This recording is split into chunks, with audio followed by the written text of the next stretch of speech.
Cholesterol क्या ख़तरनाक चीज़ है? क्या इससे दिल के अमराज होते हैं? क्या हमें कोलेस्ट्रॉल वाली ग़िज़ाएँ नहीं खानी चाहिए? आइए आज इसके बारे में हम बात करेंगे कि पिछले 50-60 साल से जो थ्योरी चली आ रही है उसमें कितना सच है, उसमें कितने हक़ाइक़ हैं और उसमें कितनी मिस इन्फॉर्मेशन है। बिस्मिल्लाहिर्रहमानिर्रहीम। अस्सलामु अलैकुम। मेरा नाम है वक़ार ज़मान और मैं यूट्यूब के चैनल ह्यूमन हेल्थ के साथ आज एक नए टॉपिक के साथ हाज़िर हूँ।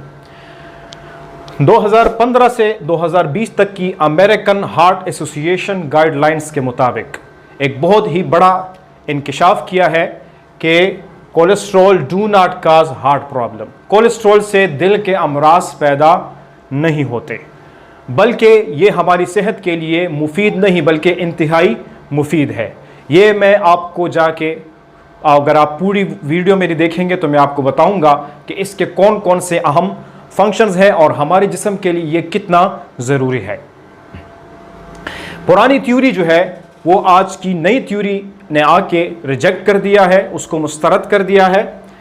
फैक्ट्स हक़ाइक़ के मुताबिक 75% of total cholesterol made by our body, यानी हमारे जिस्म की अगर 100% कोलेस्ट्रॉल है तो उसमें से 75% जो है वो हमारा जिस्म, हमारा लिवर खुद बनाता है।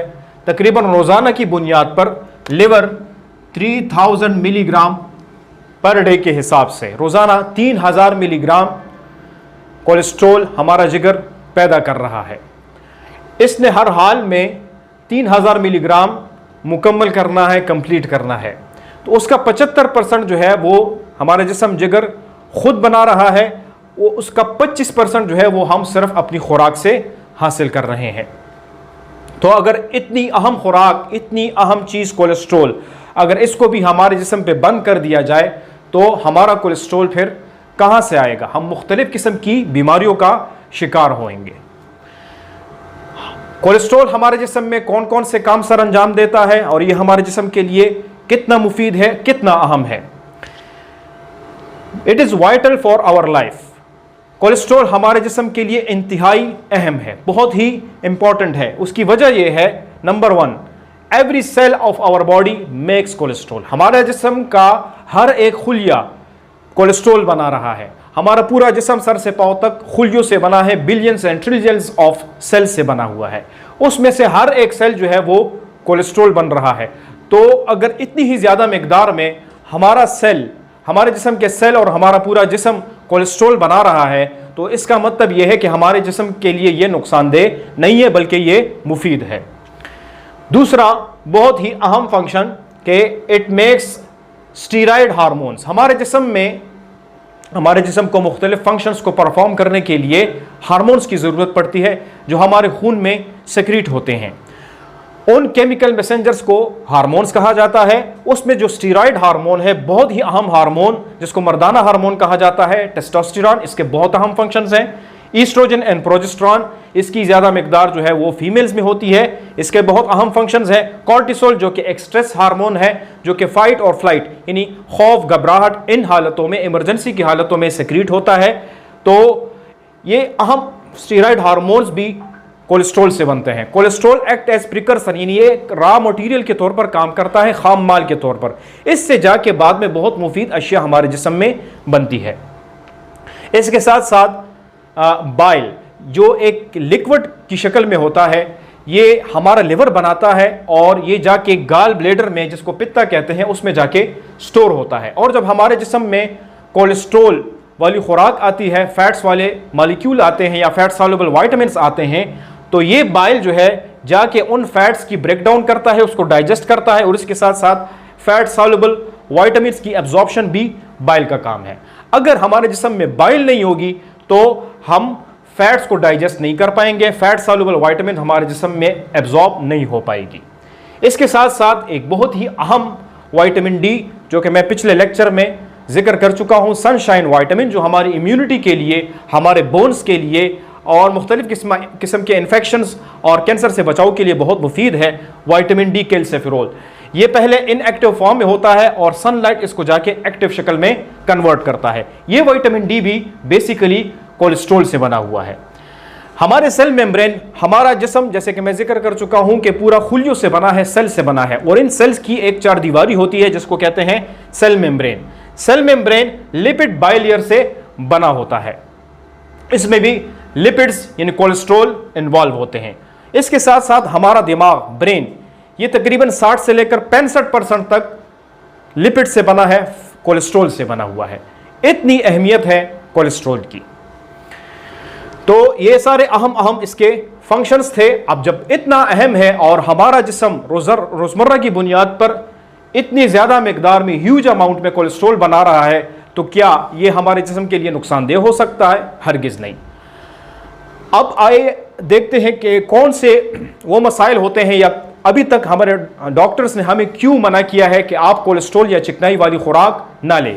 आप अंडे की जर्दी ना खाएं, आप मक्खन ना खाएं, आप देसी घी ना खाएं, आप बड़ा गोश्त ना खाएं। ये बहुत ही अहम ग़िज़ाएँ थी जिनसे हमें मना किया गया, जिससे हमें रोका गया कि हम ये ना खाएं। बेसिकली जो मसला आता है वो हमारी खुराक में मौजूद शुगर, कार्बोहाइड्रेट, रिफाइंड शुगर्स जो है उसकी वजह से मसला आ रहा है। जितने भी दिल के अमराज है और जितना भी ख़तरनाक फैट्स है जिसको हम कहते हैं ट्राइग्लिसराइड, वो असल में बन रहा है कार्बोहाइड्रेट से। कार्बोहाइड्रेट क्या चीज़ है? ये हमारे चीनी में शामिल है, मैदे में शामिल है, जितने भी बेकरी के प्रोडक्ट्स हैं उनमें शामिल है, कोल्ड ड्रिंक्स वगैरह में, इन चीज़ों में शामिल है। तो जितनी भी मीठी अशिया हैं उन सब में कार्बोहाइड्रेट शामिल है। जब ये हमारे जिस्म में आती है खुराक की शक्ल में, तो हमारा लबलबा पेनक्रियाज उसको ग्लूकोज की शक्ल में कन्वर्ट करने के बाद हमारे सेल में, खुलियों में दाखिल करने के लिए जो है वो इंसुलिन सेक्रीट करता है। इंसुलिन वो हार्मोन है जो ग्लूकोज की मेटाबॉलिज्म के लिए नहीं, हमारे सेल्स के ज़रिए उसको इस्तेमाल करने के लिए ज़रूरी होता है। तो जब कभी हम कार्बोहाइड्रेट खाएंगे या ऐसी ग़िज़ा खाएंगे जिसमें चीनी होगी, जिसमें मैदा होगा, जिसमें चावल होंगे, जिसमें आलू होगा, जितने भी फास्ट फूड हैं, जितने भी पेप्सी, कोल्ड ड्रिंक्स, जितने भी ये जो आर्टिफिशियल ग़िज़ाएँ हैं जिनमें शुगर की मिकदार ज़्यादा होती है, तो जब कभी ये हमारे जिस्म में दाखिल होंगी तो लबलबा इंसुलिन खारिज करेगा, इंसुलिन स्पाइक आएगा, जिसकी वजह से जो ग्लूकोज हमें इस्तेमाल करना होता है खून के अंदर और हमारे सेल्स की तरफ, खुलियों की तरफ जाके अपना फंक्शन परफॉर्म करता है, हमें एनर्जी देता है। उसके बाद जो एक्स्ट्रा शुगर बचेगा वो पहले जाके लिवर में स्टोर होगा। लिवर की अपनी कैपेसिटी होती है 100 मिलीग्राम तकरीबन। उसके बाद जाके ये मसल्स में स्टोर होता है और उससे मज़ीद जो बाकी कोलेस्ट्रॉल, जो कार्बोहाइड्रेट्स बच जाएंगे, वो हमारे जिस्म में फैट्स की शक्ल में कन्वर्ट होते हैं। और फिर फैट्स में दो तरह के कोलेस्ट्रॉल होते हैं, जिसमें सो कॉल्ड यानी नाम नेहाद LDL, जिसको बहुत अरसे तक बदनाम किया गया रखा कि ये एक बैड कोलेस्ट्रॉल है। इसकी हकीकत में जाके अगले लेक्चर में इंशाल्लाह आपको बताऊंगा कि HDL और LDL, जिसको गुड कोलेस्ट्रॉल और बैड कोलेस्ट्रॉल कहा जाता है, इसकी हकीकत क्या है। तो उसके फिर LDL की एक शक्ल है जिसको हम फिर बैड कोलेस्ट्रॉल कह सकते हैं। वो जाके ट्राइग्लिसराइड को जाके आर्टरीज में जाके डिपॉजिट करना शुरू कर देता है, जिसकी वजह से वहाँ पे क्लॉट बन जाता है और दिल के अमराज, हार्ट अटैक वगैरह वक़ूअ पज़ीर हो सकते हैं। इसकी वजह से एथेरोस्क्लेरोसिस होगा, आर्टरीज आपकी तंग हो जाएंगी, ठीक है, और उसकी वजह से ब्लड प्रेशर बढ़ेगा, क्लॉट बनेंगे, और जिसकी वजह से फिर हार्ट प्रॉब्लम्स हो सकते हैं। बेसिकली जो प्रॉब्लम आता है, जो अभी तक हमें बताया जा रहा है, अभी तक हम सुनते आ रहे हैं कि फैट्स जो है वो नहीं लेने चाहिए, कोलेस्ट्रॉल जो है उसकी मिकदार कम रखनी चाहिए, आपकी जो डाइट है उसका तकरीबन 50% जो है वो कार्बोहाइड्रेट होना चाहिए, 20 to 25% प्रोटीन और 20 to 25% इन सबसे कम फैट्स होना चाहिए। उसकी बेसिक वजह क्या थी, कहाँ से मसला आता है? मसला बेसिकली यहाँ से आता है जब हम अपनी खुराक में कार्बोहाइड्रेट के साथ फैट्स या प्रोटीन को ऐड करते हैं, उसकी वजह से जाके ये उसके अंदर मौजूद जो LDL होगा वो ऑक्सीडाइज हो जाएगा, और उसकी ऑक्सीडेशन की वजह से जो है फिर ये ट्राइग्लिसराइड में कन्वर्ट होगा, एथेरोस्क्लेरोसिस होगी और फिर हार्ट प्रॉब्लम्स होगी। और इसकी वजह से जो है जितने भी हार्ट के प्रॉब्लम्स होते हैं वो मेनली इस वजह से होते हैं। मैं इंशाल्लाह अपने नेक्स्ट लेक्चर्स में इन टॉपिक्स को कवर करने वाला हूं कि what are the good cholesterol and what are the bad cholesterol, saturated fatty acid या फैट्स क्या होते हैं और अनसैचुरेटेड फैट्स क्या होते हैं, what is omega 3 and what is omega 6 fatty acids, statins जो कोलेस्ट्रॉल को कम करने वाली अद्वियात होती हैं, उनके कितने नुकसान हैं, कितने फवायद हैं हमारी सेहत पर, और घी या ऑयल इसमें से कौन सा खाना पकाने के लिए बेहतरीन है। Thank you so much for watching me.